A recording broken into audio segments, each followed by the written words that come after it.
Hello once again at the Riverwalk again. I just did half the trip. Now I'm headed back. Ran into a couple fellas, caught a pretty big fish. They'd only been out here about 10 minutes, so they got lucky.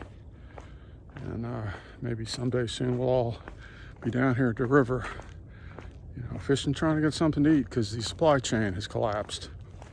So that's something that's going on. Also, it's affecting my publishing because of paper shortages, and it's affecting Amazon's printing and other print-on-demand companies that I use. So anyway, that's kind of an aside. That's not really what I wanted to talk about today. And what I want to talk about, you could call the vagus nerve, not Las Vegas, but VAGAS. And the thing about the vagus nerve, looking at the body is, beginning to dissect it into various parts and aspects and things like that. It's, of course, reductionist science, which I'm not always in favor of as a lens of looking at things. But in this case, it's okay. It's kind of a place to start. The vagus nerve connects the brain basically to the gut, to the stomach, digestion. And it's not hard to understand why it's so important, why it's always been there, why it's evolved over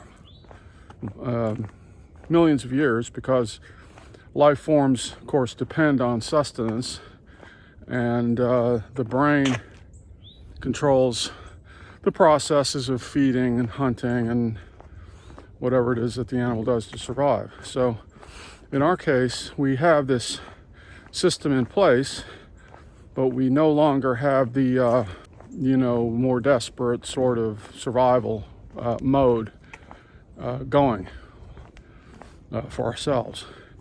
So what happens when that system is still there, only it's now dealing with a different reality than the reality that spawned it? Well, as you know, we live in a sort of consumer society, technologically based. And so what can happen with the vagus nerve system is that, say for example, you wake up in the morning and so you don't do much of anything, or you lay there for a while, or but sooner or later, perhaps immediately in many cases, you will think of a cup of coffee or Starbucks or something like that. And it's not a coincidence, just as an example, that so many people flock to Starbucks first thing every day. So anyway, you might say, well, that's neither good nor bad. It's just, a habit. And, but unfortunately, what happens with the vagus nerve system and the way that it's exploited by commercial interests is that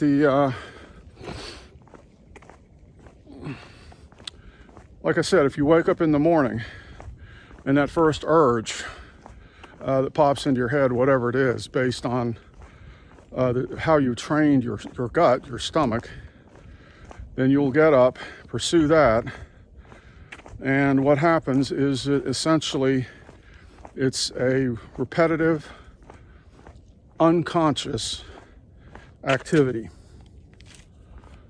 And I always pick these up. Better than any painting in any gallery on earth. But so anyway, that's it. Automatic, unconscious, and repetitive behaviors. So what'll happen when this system gets shanghaied, hijacked by ourselves, our will, our commercial forces, whatever the reason, is that now you started the day and you are essentially unconscious. And when you're like this day in, day out, year after year, you don't really recognize it. You just think this is the way things are. Okay, this little thought popped in my head about what to have for lunch. Can't wait to go to Starbucks tomorrow morning, get a hot chocolate, get some candy, get some whatever it is. And unconscious. So what is the cure for this? And I've been talking to some people who are studying this at the moment. And what they say is that, well, one example is when you get up in the morning, immediately get up from bed when you wake and immediately begin an activity that involves motion. And that doesn't mean just walking to the kitchen to get some coffee or something like that. Also this unconscious behavior, it can be not just food related, it can be all kinds of related to all sorts of things. All sorts of things that the person can grab. Could be the cup of coffee, could be the junk food, but it could also be any other repetitive pattern. Taking an aimless drive around the city, doing artwork, all sorts of things. But when you fall into these patterns, repetitive patterns, you are basically unconscious. Now, as I said, things to do about this.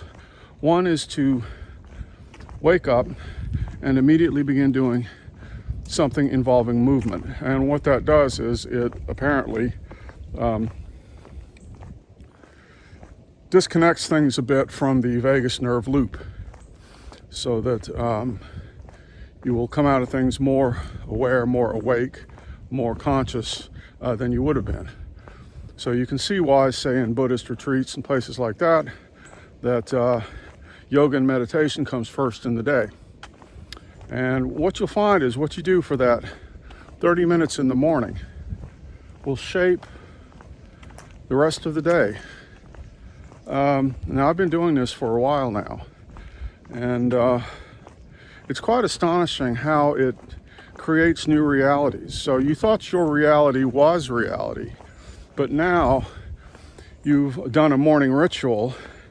It could be movement, or it could be studying something or looking at something, going outside, contemplating, meditating, looking at old books or magazines, anything really.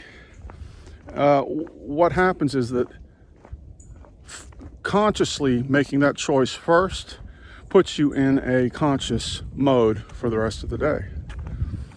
So anyway, another technique is, you won't like this, ice cold water.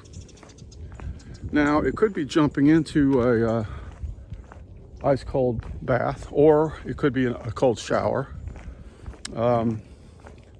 But if you find, say, for example, that your day is not going as well as you might hope from a consciousness perspective, and that you're simply repeating old patterns over and over again, then what you can do is fill a sink full of cold water and put your face down into the water up to where the ears start. So, as far as in as you can without the water going into your ears.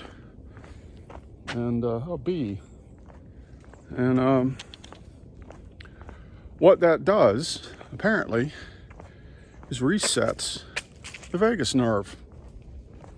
Yeah, so if you miss your slot in the morning to wake up your conscious life, or if you find yourself slipping into past behaviors that are unconscious, then you can do that. You can stick your face in ice water, cold water, hold your breath, of course, and as I said, it'll reset that vagus nerve and snap you out of it. So it's quite an incredible thing.